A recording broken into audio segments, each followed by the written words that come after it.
Brand brand అంటే ఎట్లుండాలి తెలుసా? ఒక్కటే రోజు సింగిల్ డేలో అల్లు అర్జున్ అరెస్ట్ చేసినారు. అదే రోజున హీరింగ్ వచ్చింది.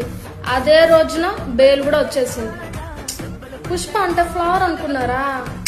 ఫైర్ వైల్డ్ బ్రాండేనమ్మా, బ్రాండే. మన ఫ్యామిలీలో ఒక వ్యక్తి చచ్చిపోతే తెలుస్తుంది ఆ బ్రాండ్ ఏంటో.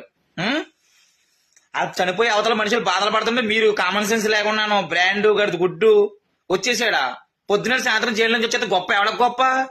ఆస్తులు పాస్తులు ఉంటే అందరూ బ్రాండే. బుద్ధానికి తాతల ఆస్తులు ముత్తాతల ఆస్తులు ఉంటే అందరూ ప్రపంచం అంతా బ్రాండే.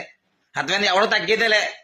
ఇంకో విషయం ఏంటంటే పోలీసు వాళ్ళు వెళ్ళిపోండే, సినిమా చూడొద్దు వెళ్ళిపోండే అంటే సినిమా మధ్యలోనే వెళ్ళను, సినిమా చూసే వెళ్తానన్న మనిషి బ్రాండ్ అంబాజారు కదా అతను.